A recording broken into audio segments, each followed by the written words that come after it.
Picture slaving away as a hardware engineer, living out your days with friends and family. But one day you pray for a more interesting life, only to have your wish granted as you're flung into a mysterious world filled with strange magic and dark entities. The anime opens with the power system in this world, where humans take potions to obtain one of 22 different power pathways and become Beyonders.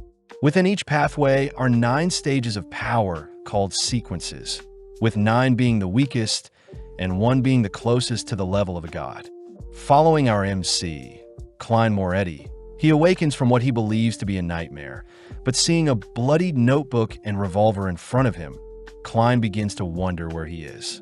As different memories from a different life flash through his mind, he suddenly senses a cold sensation brush by his shoulder, but when he turns to check, there is nothing there. Having been called Klein by the ghostly apparition, Klein checks his reflection, realizing that this isn't his body and that he has somehow transmigrated into a body with a bullet hole in his head.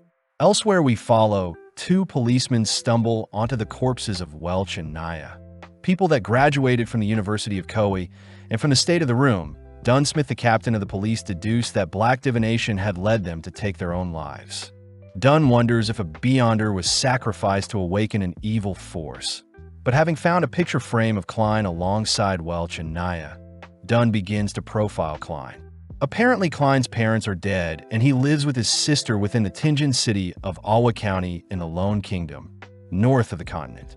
With Klein being a fresh graduate of history, having studied ancient Fasak and Hermes, we follow Klein flicking through a notebook with records starting around May 29th, where Klein and his friends had apparently found an ancient notebook and begun deciphering it, with Dunn strangely able to deduce the discovered notebook to be from the 4th epoch, along with the writer of said notebook to be from the Antigonus family. We see Klein baffled by what he is reading. Words like the Black Emperor, the Tudor Kingdom, and Hornace Mountain Ranges stand out to Klein, but strangely an entry on the 27th of June is missing. Further in the notebook lies a bloodied hand along with a log that mentions the word Hermes along with a declaration that everyone will pass away, including Klein himself. Although freaked out, Klein suddenly hears a voice from the other room, quickly closing the notebook. Managing to cover up some blood stains, Melissa Moretti, Klein's younger sister and a Backlund University student, comes to check on Klein, having just woken up. As Melissa enters the room, Klein is seen concealing his revolver, secretly dropping it into one of his drawers. But when Melissa asks what Klein is hiding, he mentions that his stopwatch is broken. Annoyed, Melissa chooses to help Klein fix the stopwatch, but as she leaves, Klein confirms that the hole in his head is healing, wondering if the previous Klein's death was accidental or intentional. Klein says he can't retrieve all of the memories of his body, but he does know the ancient notebook has something to do with his transmigration, as he remembers his previous life quite clearly. Having lived a pretty modern life with family and friends, and his most recent memory was him wishing for better luck via a luck enhancement ritual, Klein is suddenly brought back to reality as Melissa hands him some bread, declaring that she needs to head to school, but remembers to remind Klein to purchase some bread, lamb, and peas. With Melissa promising to whip up something tasty for Klein tonight, she departs with a smile, but Klein fears he won't be home to greet Melissa. Suiting up and retrieving his revolver, Klein finds it weird that Melissa didn't hear the revolver go off if he took his own life. So as Klein heads to the bakery to pick up some fresh bread, he greets Mrs. Smyron. Smyron reassures Klein he'll get a job soon, but Klein suddenly detects a person spying on him, only to turn back to Smyron thanking her for the 8-pound bread. As Klein heads through Iron and Cross Street, Klein acknowledges that this world may be parallel to his old one, suddenly spotting some men playing the landlord game. Klein remembers that the landlord game was created 100 years ago in the Intis Emperor, where Rosel Gustav himself invented the game. Rosel had also invented tarot reading, created the steamship, and promoted the Spring Festival. But Klein suspects that such an innovative emperor like Rosel must have been a transmigrator as well. Having dropped a coin, Klein kneels down to pick it up, but seeing a shadow cast over him, Klein prepares to draw his revolver. Realizing it is only a clown handing out flyers, Klein calms down as the clown mentions how they'll be waiting for him at 7 tonight. But as Klein leaves the scene, he suddenly brushes past a strange man. Overwhelmed by the crowd around him, Klein sneaks into a hut to cool off, but is suddenly called to sit down by a fortune teller. Outside the hut, we see the man following him earlier approaching the hut, but a single glance from another man sends Jenkin away. With Klein more calm, he sits down to have his fortune read, managing to convince the lady to give a reading for free. The fortune teller asks what Klein wants to know, and without hesitating, Klein asks to know about his past, present, and future. As some tarot cards are shuffled, Klein is shown 3 cards to represent the answer to his questions, and with Klein asking to see his present first, Klein lays eyes on the Fool card. With an eerie silence filling the room, the duo suddenly notice a girl enter the hut, only to scold the fortune teller for impersonating her, as she is meant to be a beast tamer. At that moment, we see one of the strange men entering the hut as well. But luckily, Klein has already left the scene. At home, Klein creates 4 talismans representing the 4 corners of the luck enchantment ritual he believes brought him to this world. And as he stands in the center of the ritual, he begins to spin to acknowledge the celestial governing the ritual. Within a few seconds, a massive gust of wind sends the papers in his room flying, but Klein wonders why nothing is happening. Right on cue, his head begins to throb horrendously, suddenly collapsing as streaks of red paint his surrounding room. Crying out in pain, Klein is submerged in a mist-filled plain where various light orbs surround him, only for a red and blue orb to begin circling him. Elsewhere, we follow Audrey Hall call out to her mirror, all whilst in the middle of the ocean. Alger Wilson seems to be performing a similar ritual, both representing the red and blue orbs respectively, as they too are flung into the mist-filled world. Both Audrey and Alger ask to know why they're here, wondering if Klein is the one who summoned them to the divine world. In the blink of an eye, the mist-filled domain begins to transform into something more comprehensible, and with a wave of his hand, Klein realizes he can create and control the realm before them, suddenly erecting a table for the duo gathered. Alger speaks up, asking to know who Klein is, but Klein is conflicted as he utters that Zhoming Rue was his previous life's identity. Stealing his resolve, Klein takes a seat at the table, forcing both Audrey and Alger to join him. Klein introduces himself to be the Fool, deducing that Audrey will be easier to speak to than Alger, who seems on edge. But out of nowhere, Audrey cries that she always dreamt of becoming a Beyonder, asking Klein how she can become one. Klein realizes he doesn't know what Audrey is talking about, choosing to ask Alger to answer Audrey's question instead. Alger believes Audrey to be a lone noble. As for himself, Alger is from the faraway Sonia seas, curious as to how Klein brought them here. Alger utters that one must first join a church to become a Beyonder, but this is not something most people want, as Beyonders are tasked with fighting against dark forces. Audrey asks if there are other ways to become a Beyonder, something that rattles Alger as he admits he has 2 Sequence 9 potions, one called Sailor and the other the Audience. Klein has no idea what these potions are, interested to know if the Gray Fog and his transmigration are features of a Beyonder's skills. But suddenly Audrey declares she has made a pact with Alger, asking if Klein can stand witness to said pact. Alger admits he can sense great potential from Klein, offering to handle matters that Klein asks of them, something that prompts Klein to set up gatherings between the 3 of them every Monday at 3 p.m. in order to extract as much information from this world as he can. Suddenly, Klein begins to feel nauseous, along with hearing some knocking on his room. So before he departs, he assigns Audrey the codename Justice and Alger the codename of the Hangman. With Audrey fangirling over their new tarot card-themed club, Klein slowly begins to lose touch of his mist-filled world, ending the gathering as everyone is sent back to the real world. Answering the knocking, Klein hears that the police are at his doors, swiftly rushing to conceal his notebook and revolver only to peep out the keyhole. Greeting the policeman, Klein realizes Leonard Mitchell of Alwa County Police was the man stalking him earlier, but Leonard says he was simply protecting Klein. Klein is agitated, seeing, as Dunn is also here to perform a routine inspection, reporting to Klein that his friends had taken their own lives, and within a few seconds Leonard had managed to locate Klein's hidden notebook.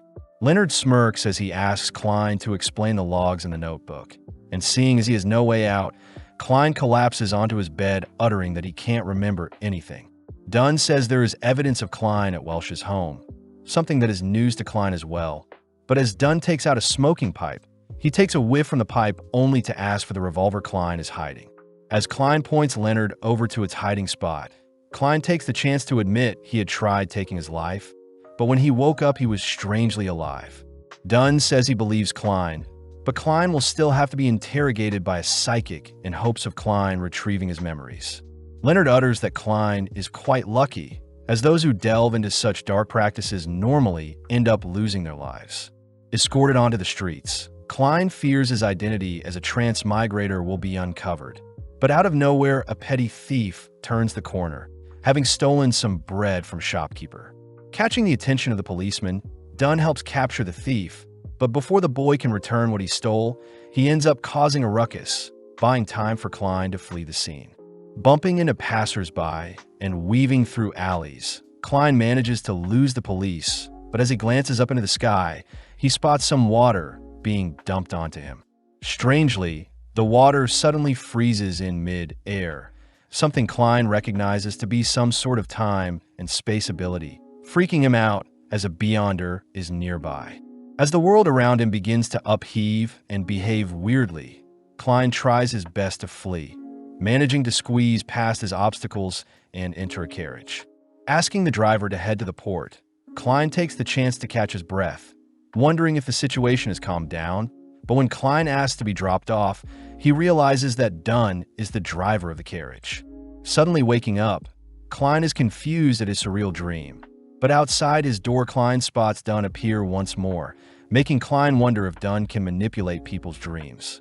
Before Klein can make a move, Dunn declares they're stronger during the night, prompting the space around Klein to morph once more as a strange lady appears behind Klein, asking him to remain calm as she sends Klein into a daze. Flung into a different realm, Klein notices his parents enshrouded by some gray fog, but before he can call out to them, the whispers of the strange lady alert Klein to stay focused. Klein realizes the lady probably can't see his parents due to the gray fog, but in that instance, the lady leaps onto Klein, demanding Klein explain where the ancient notebook is. Entranced, Klein says he has no clue, plus he has no idea what happened to Welsh and Naga. The lady asks what Klein was doing when his two friends were murdered, but with a single action, Klein shows he had taken his own life around the same time his friends did. Back in reality, Daily Simone says Klein is a tricky case as everything he says is true and he did shoot himself in the head but is alive somehow. Daly says Dunn should be careful with Klein, but seeing as the Antigonus notebook is still missing, Dunn says Klein is still in danger, asking if Klein wants to join them and become a Beyonder. The next day, we see Klein had been given a business card that instructs him to head to the Hound Pub and join the Nighthawks, an opportunity for Klein to learn more about this world. Upon entering the pub, Klein is thrown off seeing a crowd cheering as they watch a dog devour some rats. And to make things worse, a mini brawl starts up. With Klein clearly out of place, the bartender asks Klein to leave, but Klein mentions how he wants to hire some mercenaries. Annoyed, the bartender demands to know why Klein is here, but upon hearing that Dunn had asked him to come, the bartender guides Klein to a secret elevator. As the ride begins to move, it opens into a lavish-looking office deemed the Blackthorn Security Company headquarters, prompting Klein to greet the sleepy clerk, Roseanne Adelaide. When Klein introduces himself, Roseanne immediately shows Klein another secret passage, surprisingly watching as Leonard nonchalantly passes by. Descending a staircase, Roseanne mentions how they aren't so busy at the moment, passing by Royale Radine, someone Roseanne acknowledges is very pretty. Now moving through some corridors, our duo stop by Fry, who seems busy sketching up something. And as they make their way deeper along the passage, they walk by Kenley White, a member of the Nighthawks who joined 6 months ago. Stumbling onto a fork in their path, Roseanne instructs Klein to carry on alone, mentioning how the captain is waiting for Klein, plus Roseanne is quite scared of their captain. Following the lit path into a massive open room, Klein notices a towering pair of doors called the Chinese Gate in front of him. Off to the side, a smaller duty room opens to reveal Dunn, who greets Klein, Happy to see Klein has accepted his proposal. Given some papers to sign, Klein is assigned into the 7th unit of the police department, an alias for their organization, as they work under the Church of the Evernight Goddess. With a firm handshake welcoming Klein to the team, Dunn warns Klein that as a Nighthawk he may lose control, instructing Klein to pick up a candle and follow him. Entering into a candle-lit room, Dunn shows off the many souls that have been sacrificed to the Nighthawk, and the leading cause was them losing control.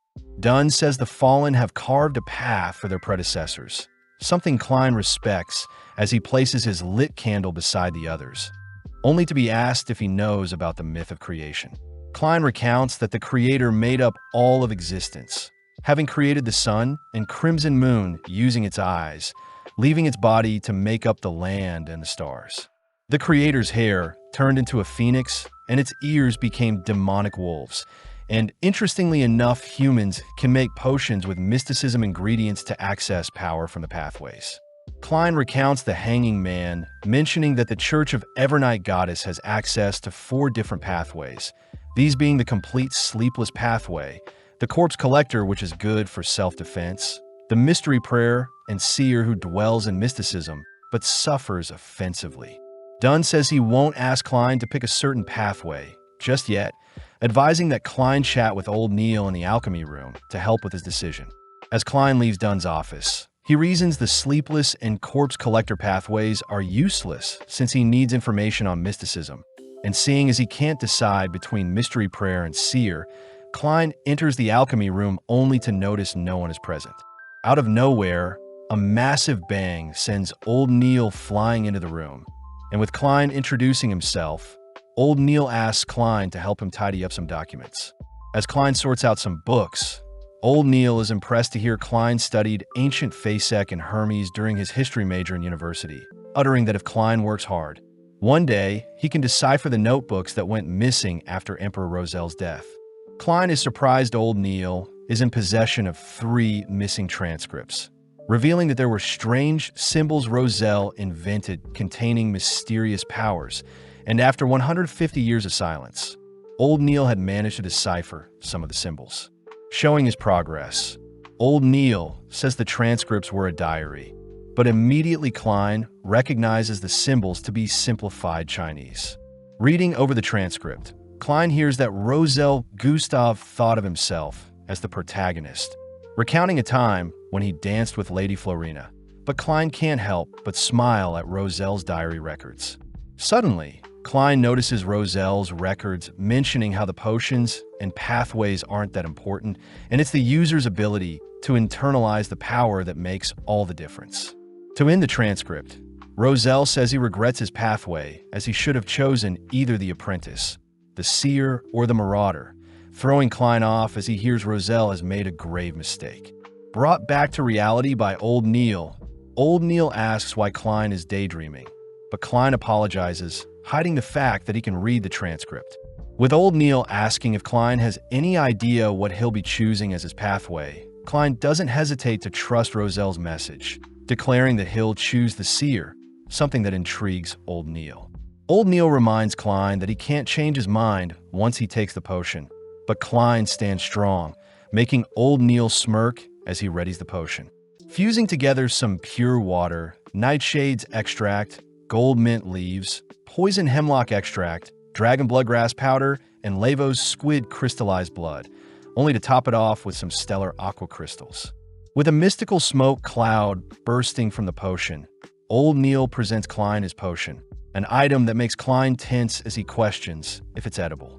Seeing Klein hesitant, Old Neil tells Klein to relax, as his nerves will only disrupt the absorption process, and seeing as the solution to all his questions are in front of him, Klein gulps down the potion in one go.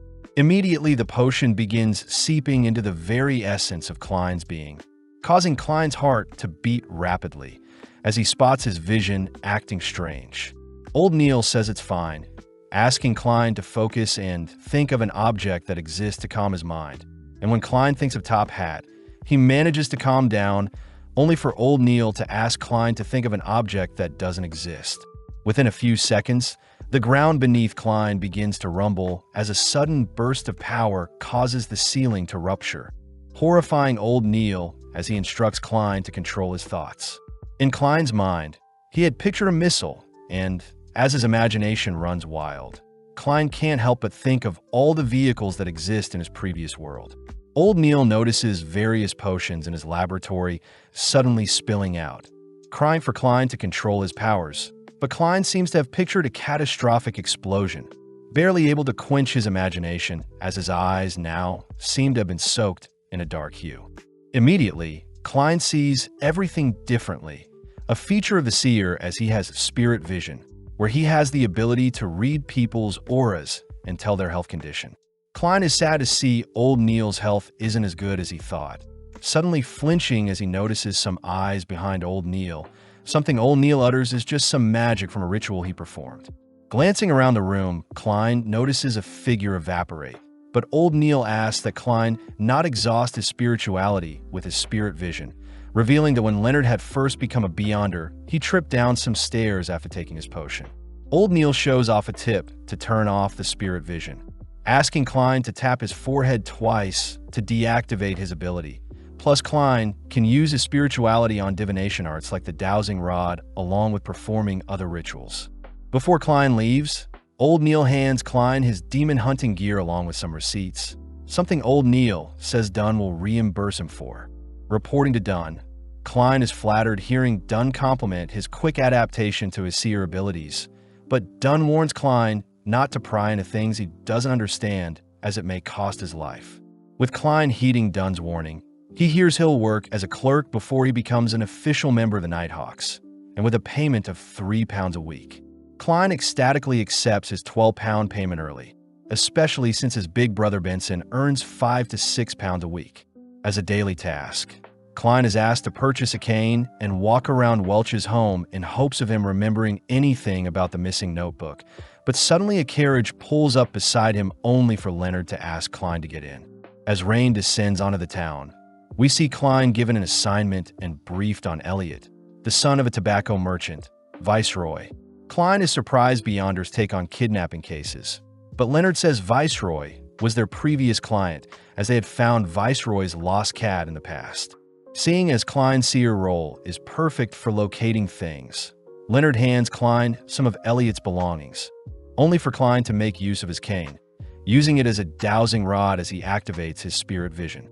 In the blink of an eye, the space around Klein becomes masked in different hues, and having filtered out all the unnecessary information, Klein manages to locate Elliot's position, asking the carriage driver to continue straight. Within a few minutes, Klein and his dowsing rod have led them to Forston Street, and upon heading into a nearby building and up some stairs, Klein points Leonard to a room where Elliot is being held captive. Klein declares that there are 2 kidnappers inside the room with Elliot, and seeing as it's Leonard's time to take over, he begins by dismantling the door standing in their way. Spotting the intruders, the kidnappers toss their table at Leonard, buying enough time to whip out a gun and fire a round at Leonard, but sadly it misses. As Leonard closes the distance, he manages to destroy the attacker's gun, only to pummel one of the men. As the other charges him, Leonard manages to parry and block each of the man's attacks with a single hand, noticing the man has bloodshot eyes, but regardless, Leonard sends the man flying as well. Having wrapped up things, Klein reassures Elliot that everything is fine now, but out of nowhere a faint feather descends onto the men's bodies, suddenly popping as the unconscious men begin to rise up. With Klein taking Elliot to safety, Leonard stays behind and watches as the men's bodies begin to morph and fuse into a demonic creature. Seeing the creature dive towards him, Leonard ducks and weaves, occasionally landing several monstrous blows that knock the creature back, and with the creature clearly too weak to fight back, Leonard puts it down with a single wave of his palm. Strangely, the remnants of the creature escapes from Leonard and slips by Klein, prompting Klein to raise his revolver in its direction, only to use his cane to help him locate the creature's presence. Out of nowhere, the creature appears from the walls beside Klein, and having been overrun with fear, Klein blindly takes aim and fires. Luckily, Klein's shot sends the creature flying into the skies to further escape. But Leonard has the situation under control, having dragged the creature into his crimson domain. slowly watching as the creature is bound and torn apart. Leonard reassures Klein that his abilities have put the creature to rest, but suddenly Klein begins to remember memories of Klein's body being in this building before, hiding such a revelation for now. With Elliot reuniting with his father, Leonard compliments Klein's shot, ordering Klein to stay away from the creature's corpse as it may contaminate him. Leonard wonders where the men got their potions from, annoyed seeing as they faced another uncontrollable Beyonder, pointing out how lucky Klein is to have run into one on his first mission. As Leonard celebrates a job well done with a high five, he manages to weird Klein out with some compliments. But as Klein leaves the scene, Leonard strangely hears from a shadow that Klein is nothing special. At home, Klein can't wait to tell Melissa he got a good-paying job, but upon entering his home, Klein is freaked out to see he is back in the building on Forston Street. Being drawn to a door in particular, Klein heads through the door only to be greeted by a disheveled-looking room with a lone notebook being put on display. Glancing at the notebook, Klein is frightened to see the book declare everyone will perish, only for its pages to suddenly dissolve as Klein is slowly consumed by the Fool card. Waking up from his dream, Klein realizes the house across from the kidnapping place has intel on the lost Antigonus notebook. Moving forward in time, we see Benson heading to visit Klein and Melissa's new home, proud that the three of them will be living in such a lavish home. Sitting down for a homely meal, Melissa can't help but praise Klein's cooking, and with Benson handing Klein a gift to celebrate Klein's new job, Klein tries on the gift only to thank Melissa and Benson for always supporting him. As Benson pats Klein on the head, Klein is reminded of his parents, all three continuing their celebration as it's the start of their new life. In the Blackhorn security campus, we see Dunn and Leonard interrogating a man that was found to have been tailing Klein, and with Dunn's pathway, he is able to see the man exchanging the Antigonus family notebook for some cash. Leonard declares that the secret order is involved somehow, and seeing as they must retrieve the notebook before the secret order does, our duo suddenly hear that Klein has got a lead on the notebook's location. With Klein showing Dunn and Leonard the room in his dreams, Klein is disgusted to see a rotting corpse, and with the son of the deceased man, Ray Bieber, being their best lead, the gang call on Klein to track down Ray. Making use of his cane, Klein attempts to locate his target, but his wand begins to act sporadically, suddenly diving towards Klein himself, forcing Dunn to step in and stop the ritual. Seeing as there is some interference, Dunn says he'll report their findings to the Holy Cathedral, and within a few days Klein is seen waiting outside the Chinese gates. Dunn compliments Klein's dapper outfit, handing him a topaz pendulum that will help with divinations, plus the Holy Cathedral has authorized the use of Grade 2 artifacts to help with locating Ray. Dunn says the Grade 2 items they'll be using are being delivered to them as they speak, powerful items that are sealed behind Chinese gates. And the Grade 2 implies that such an item is very dangerous. Right on cue, three figures are seen meeting up with Dunn, introducing themselves as Ire Harson, a Sequence 7 Nightmare user, and Borja, a Sequence 8 Gravedigger. Finally is Daly, the Sequence 7 Spirit Medium, but the men question if a seer will be safe with them. Dunn sees that the approved artifact is 2-049, all moving into Dunn's office where he fears such a powerful artifact may not be necessary. But Ire says Ray may be a descendant of the Antigonus family, so they'll use everything they can to hunt him down. With Ire reminding everyone to stay alert, Ire along with the others begins to flex and stretch their arms, peer pressuring Klein to join in, but suddenly the artifact box begins to open. Stepping out is a miniature clown doll, but as Klein adores the little creature, its face morphs into a horrifying monster, freezing Klein in place. Unable to move, the doll wraps several strings around Klein's neck ready to take his life, but luckily Leonard severs the strings, surprising everyone as the doll is reacting to the person with the closest connection to the Antigonus notebook. Klein notices his vision slowing down temporarily, only to hear that the doll is capable of entrancing and controlling any one human target at a time. But a strong slap will set the mind-controlled human free, hence why they're performing the strange arm stretch to identify if anyone is under the doll's control. As the doll continues to chase after Klein, Leonard reveals Ray's code, an item that pisses off the clown as it lunges towards the coat, only for Ire to reseal the doll, confirming that Ray is a descendant of the Antigonus family. Heading out, we see our group continue their stretching maneuvers as they head towards their carriages, boarding the carriage as they head towards a certain location. Elsewhere in a factory, we see a disturbing scene where Ray has been placed in the center of a ritual and has been forced to absorb a notebook, taking on a demonic form.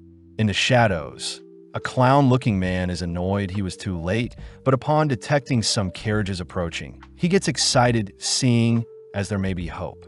With Klein and the gang arriving at the factory location, Klein is tasked with using the pendulum to locate Ray, but as soon as Klein starts his ritual, some bloodied mist creeps out from one of the factories, scaring off the gang's horse carriages.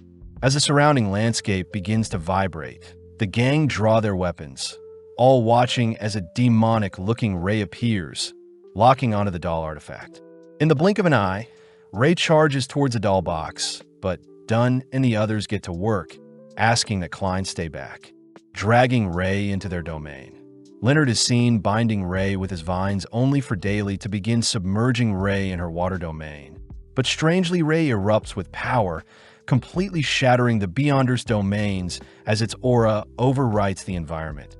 Dunn realizes that Ray isn't a Beyonder gone berserk, as he fears they're facing a dead soul, all helplessly watching as Ray continues to barrow towards the doll box. But luckily, Dunn leaps onto him, temporarily putting him to sleep.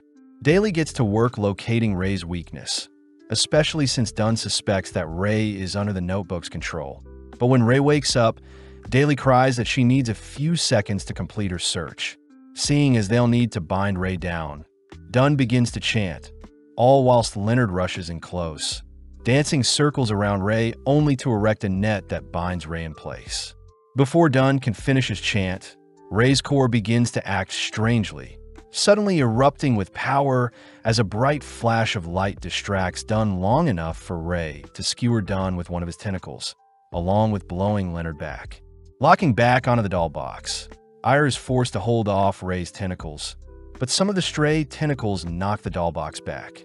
As Borja continues to look after the box, Ire ignites his blade only to rush towards Ray's core, but sadly Ire's blade shatters upon impact with Ray's thick exterior. With a terrifying roar, Ire is sent flying as well, forcing Borja to rush to Ire's side. Still conscious, Dunn finishes his enchantment, working in tandem with Klein, who makes use of some night slumber charms to put Ray to sleep, allowing Daly to rush in and attack Ray's weak points. As Daly shreds Ray's body, Ray suddenly implodes, letting out a massive explosion that catches Daly in the impact zone.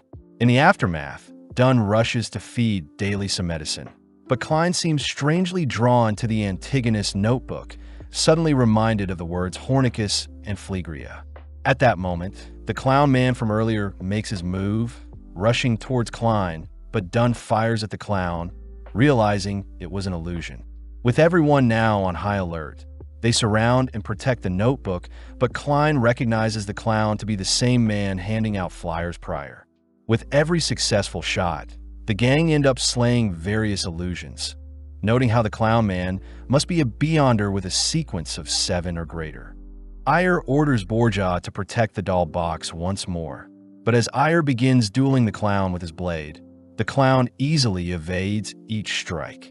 When Leonard joins the battle, the clown easily outclasses Leonard, scaring Leonard away with a well-timed explosion from his face, leaping into the air only to bombard Dunn with bullets of his own. Klein wonders if the clown can see the attacks in advance, testing out his theory as he fires off a stray bullet into the open, only to randomly land a hit on the clown's stomach. Pissed, the clown transfers the bullet wound into his arm, only to unveil a whip that keeps Leonard, Dunn, and Ire busy. Seeing an opening, the clown rushes towards Klein, forcing the men to protect Klein, but realizing they've been tricked, they all turn to see the clown besides the doll box.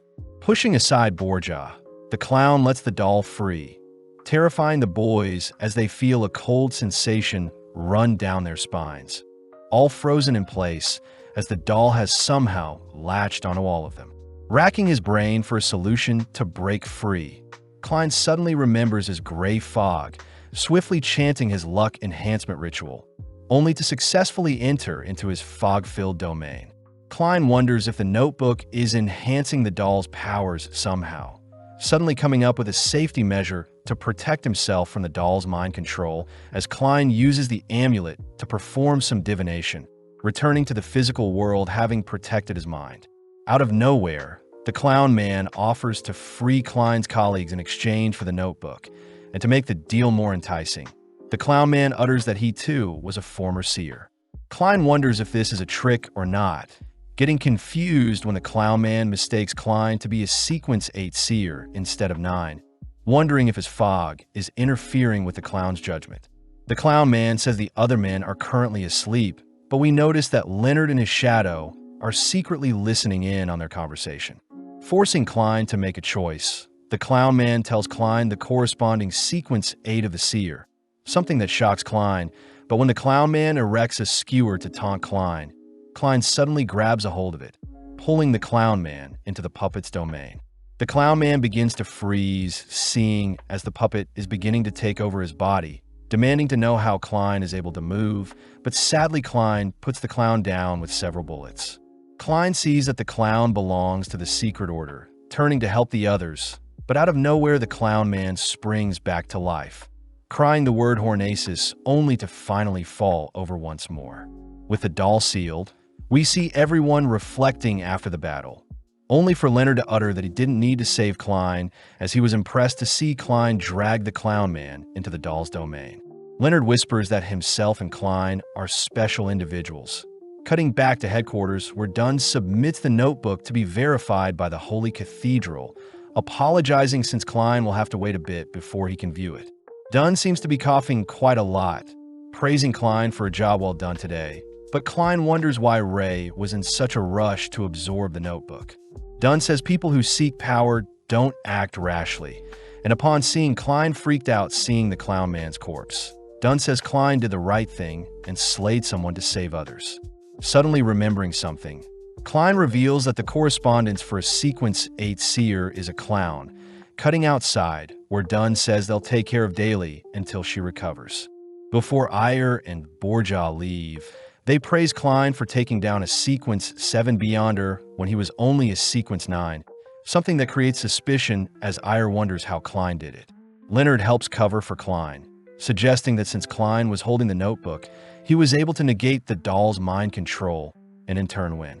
As Ayer and Borja depart, Klein suddenly feels his potion digesting, wondering if he can take the clown potion next, plus he still needs to figure out what this Hornaces is.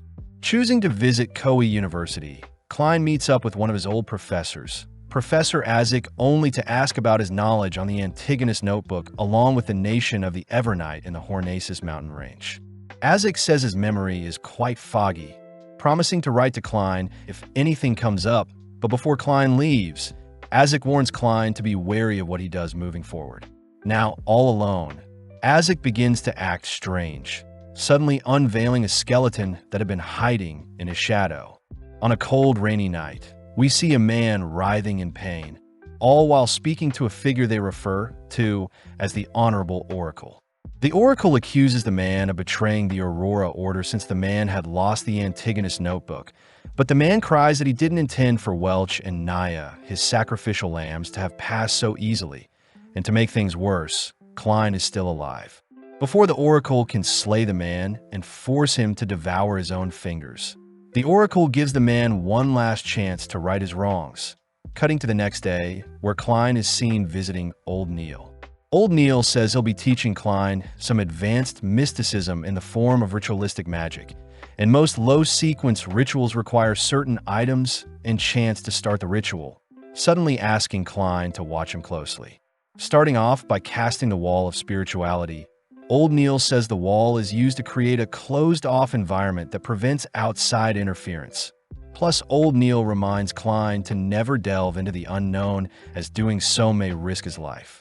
Klein realizes his luck enhancement ritual may be the unknown Old Neil is referring to, but as Old Neil ignites some candles, he suddenly prays for his 30-pound debt to be erased. As our duo head outside, Old Neil shows off the effect of the ritual by pointing at a lost wallet from a rich person containing money to pay off his debt. Out of nowhere, a wealthy-looking man drives by them only to ask for his wallet back. And seeing as he has no reason to refuse, Old Neil returns the wallet only to receive 30 pounds as payment. Klein is skeptical at the ritual Old Neil just showed him, but Old Neil reminds Klein that he can perform any ritual he wants as long as they cause no harm. The wise words of the Mystery Prayers motto. Klein wonders how such a motto can relate to Rosalie's diary, seeing as Beyonders should focus on digestion and action, and seeing as his potion digested pretty fast, Klein suspects that it is because he's been using his seer abilities often. But out of nowhere, Klein is handed a flyer. Angelica, the Divination Club's receptionist, invites Klein into their store, only for Glassy, the fortune teller, to give Klein a reading, declaring that Klein will return to his world, but it may take a while. Klein reasons that joining the club will improve his seer abilities. And as he pays for his reading, Klein uses his spirit vision to suggest that Glassy see a doctor for his weakened lungs and dark spots between his eyes. Glassy is surprised Klein was able to diagnose him so easily. And when Klein reveals that he is a seer, Klein is welcomed into the Tingen City Divination Club for a £5 fee. As a customer enters the store, Angelica tells Klein Mr. Vincent, their fortune teller teacher, had foresaw that Klein would visit them. Angelica says it's a shame Klein arrived so late since Vincent's class is ending soon. Piquing Klein's interest when he hears the class is on magic mirror divination. Peeping into Hannes Vincent's class, Klein hears that magic mirror divination requires 3 incantations to represent the 7 orthodox gods, making Klein realize that all the people in Vincent's class are worshippers of the Evernight goddess. As Klein checks out everyone's health, he sees Vincent handing a box to one of his students, noting how Vincent is quite healthy overall. With the final student leaving the room, Klein mysteriously senses something ominous from the gift they received, but as he brushes it off, he takes the chance to introduce himself to Vincent. Vincent chooses to give Klein a reading, managing to sniff out most of the troubles Klein has been facing. And as he ends his reading, Vincent utters the words gathering and family may be of use to Klein in the future. Klein wonders if gathering is referring to the gray fog, but nonetheless he thanks Vincent for the reading, still grateful he didn't have to pay for solely for the session. As Klein leaves, we see that Vincent has some fingers missing on one of his hands, cutting to a few days later, where Klein is seen jotting down his duties as a seer. Klein suspects that he needs to further improve his proficiency as a seer along with make use of the gray fog to return home somehow, and this can only be achieved by investigating the potions needed to ascend further along his pathway. Klein fears that such advancements will take too long, wondering if he can modify his luck enhancement ritual to borrow power from his gray fog, but Klein is stuck on where to start. Choosing to refer to himself as the Fool and adding the words ruler above the gray fog and king of yellow and black, Klein suddenly stops and burns his progress, hearing something outside his door. Slowly, Klein approaches his door, but upon opening it, he spots Melissa playing with a wind-up toy. Surprisingly, Melissa had made it herself, pouting as she had meant to create a human doll, not a turtle. And when Klein says he needs to go to work, Melissa cries that she hasn't gotten to spend much time with him. Melissa utters that her friend Selena has invited them to a birthday banquet this Sunday. And seeing as this reminds Klein of the words family gathering Vincent had alluded to, Klein gladly accepts the invitation. Getting back to work, Klein enters into his domain only to await Alger and Audrey's arrival. And upon scanning the pair, Klein is impressed to see Alger has taken on the Sailor pathway and is on Sequence 8 Folk of Rage, whilst Audrey has inherited the Sequence 9 Spectator pathway.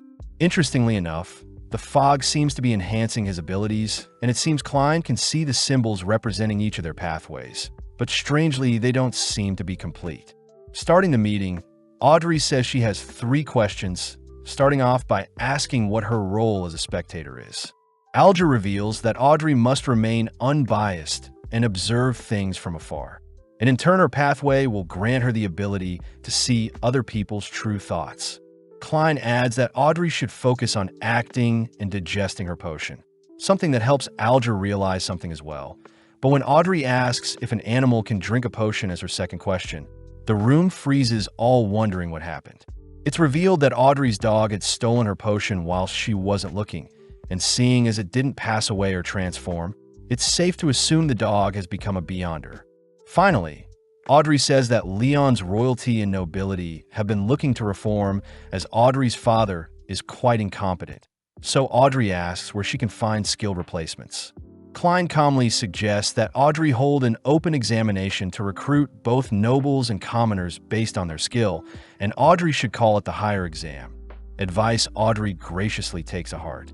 Seeing as Klein needs help as well, he asks that the duo retrieve Emperor Rosalie's diary, a revelation Alger wasn't aware of. Klein also adds that the duo should practice some more ritualistic magic and report to him if they're unable to attend their meetings on Sunday, asking that the duo chant the following: "The fool that doesn't belong to this era, the mysterious ruler above the gray fog, the king of yellow and black who wields good luck." Alger wonders if Klein is on par with the 7 Orthodox gods, but before anything else happens, the trio end their meeting. Back in the real world, Klein says he has freed up some time Sundays, but Klein wonders when he should reveal that he is a seer to his siblings. As some time passes, we see Klein and Benson take Melissa out for some shopping, cutting to July 15th where the trio are dropped off at Selena's house. As Selena would greet the trio, we see Benson greeting Selena's father, all whilst Elizabeth, another one of Selena's friends, greets the siblings. Klein realizes he's met both girls at the divination club prior, but before he can head inside, he detects that Alger is practicing the ritual Klein had asked him to. Inside, we see various people gathered in celebration for Selena's birthday, all toasting to a successful party. When Klein heads over to get some food, he is greeted by Elizabeth, who promises to keep his identity as a seer's secret. And as Elizabeth leaves, Melissa reminds Klein that he can't marry Elizabeth, seeing as she is only 16. As night falls, we see Selena showing off the magic mirror gift Vincent had gifted her. And as Selena recites the ritual she had learnt from Vincent's teachings, Klein suddenly senses something happening upstairs. As strange magic connects Selena's mirror with a different mirror, we see Vincent revealed to belong to the secret's suppliant pathway, creepily crying out for Klein to accept his fate. As Selena asks the mirror when Elizabeth and Melissa will find the man of their dreams, we see Klein hurriedly rushing towards their room, having detected a disturbing aura manifesting. Peeping on the girls' ritual, Klein uses his spirit vision to inspect the room, and upon seeing Selena's magic mirror turn black, Klein is suddenly struck with a horrifying realization. With Selena beginning to act strange, Klein wonders how he can save the girls and notify the captain, suddenly remembering that he can use the ritual old Neil taught him to borrow power from the Evernight goddess.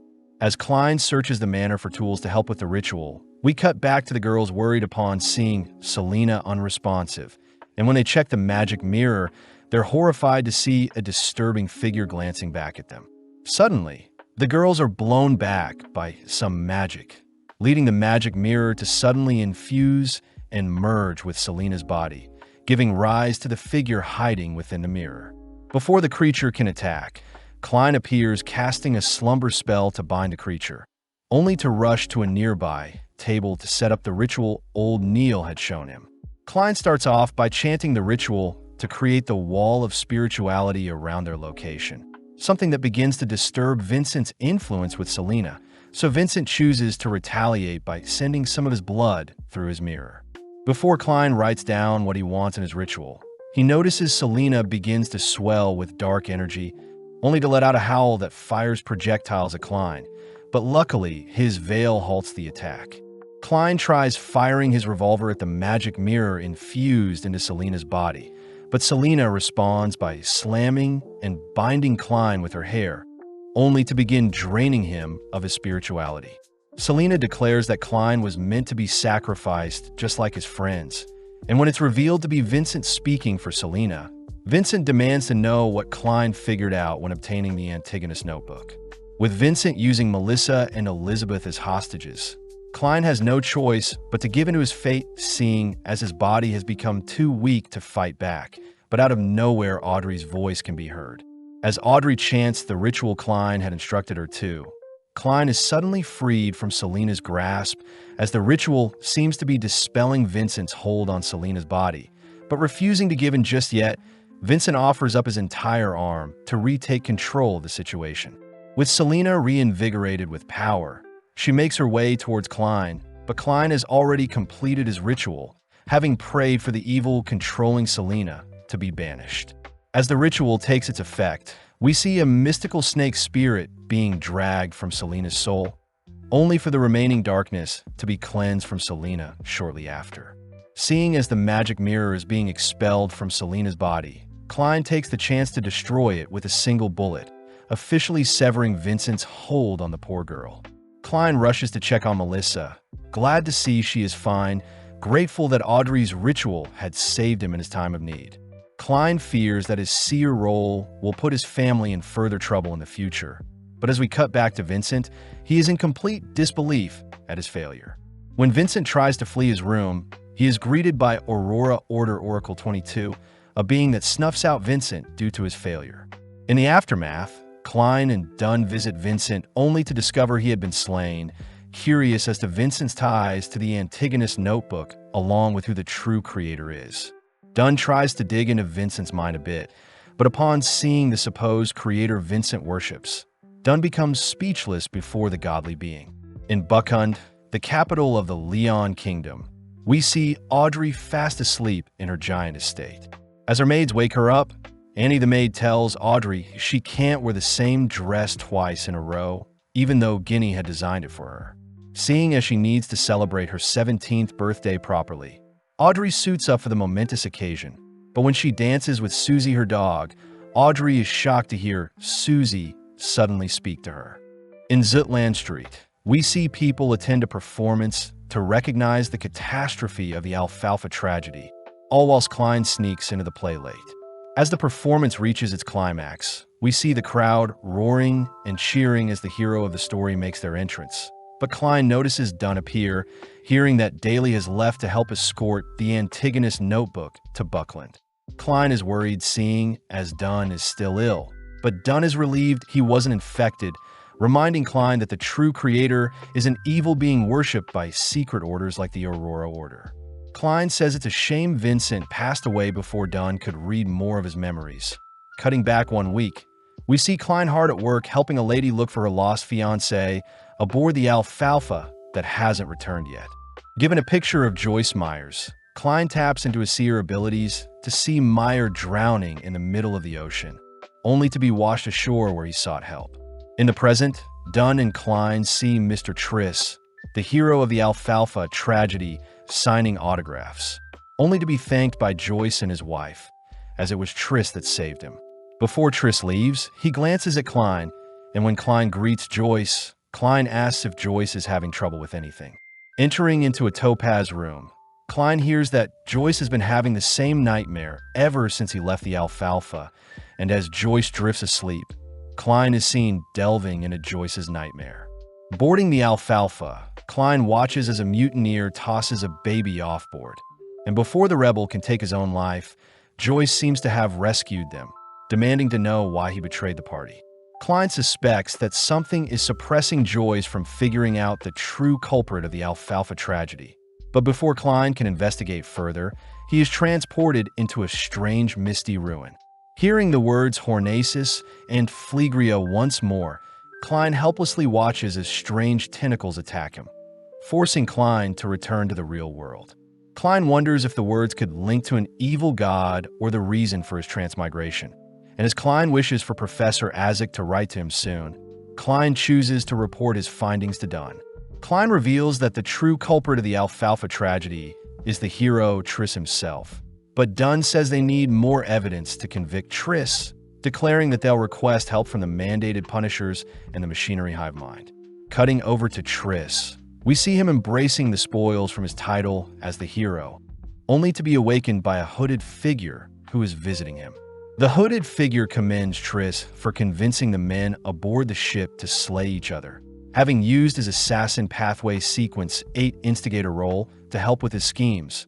But before Triss can advance further, the hooded figure asks that Triss complete another mission in Tingen. As an early payment, The hooded figure hands Triss the Sequence 7 potion for the assassin pathway, Sequence 7 Wish. Following Klein, he is seen asking Old Neil for help with crafting amulets for his siblings, but is pleasantly surprised when Old Neil guides him to a secret passage within a pub. Boarding an elevator and descending underground, Old Neil shows off the Tianjin Underground Market, a location filled with hundreds of people along with various stores that sell rare items that can help Beyonders. Old Neil says the churches allow the underground market to exist, and the mandated punishers of the Church of Storm especially turn a blind eye to things that happen underground. Out of nowhere, Klein takes note of a strange man with high spiritual affection, and as the man locks onto Klein, the man cries out the word death only to begin rolling on the ground. Old Neil says the man's name is Monster, and that Monster always acts strange. But Klein wonders if Monster could see that his body had perished and had been revived. Heading around the market, Old Neil shows Klein a store selling amulets, but sadly the amulets have no disaster warding effects, seeing as the store clerk isn't a Beyonder. Old Neil suggests that Klein buy a half-finished amulet and enhance it, and upon sifting through the amulets, Klein settles on 2 to buy. In the corner of his eye, Klein spots Triss shopping for some shadow lizards. But before Klein can tail him, he notices a mandated Punisher informant tailing Triss. Immediately, Triss flees the area and causes a stir, pushing people and carts aside only to begin parkouring upwards to escape, but he gets shot having alerted the guards. Having multiple people chasing after him, Triss successfully makes his way back to the surface, and as Klein and Old Neil chase after him, they bump into Dunn, who has discovered 2 men slain by Triss. Continuing after Triss, Klein uses Triss' top hat to track him, all whilst Dunn explains that Triss has been linked to multiple murders in nearby cities. Klein realizes Triss' instigator role was probably the reason why the men aboard the ship became so violent, and Dunn suspects that Demonist sect is involved, a group that worships the primordial Demonists, and all their high-ranking members are women. Having arrived at their destination, Dunn heads inside whilst Klein waits outside, worrying Klein as he hears that the later sequences for the assassin pathway favor female users. As the police storm the building, they choose to evacuate the ladies inside, but a particular lady bumps into Klein, uttering that she doesn't feel good. With Klein confirming that the lady's conditions are normal, we see Dunn uncover that Triss isn't in the building, leading the gang to put up flyers to help with Triss capture. In the coming days, it was reported that Triss was never found and the search was called off, but on the bright side, Klein had been approved as a full-time employee with a new weekly wage of £6. Klein says he spends his time visiting the club a few times a week, and his meeting with Alger and Audrey have slightly changed since Alger acts a little different now.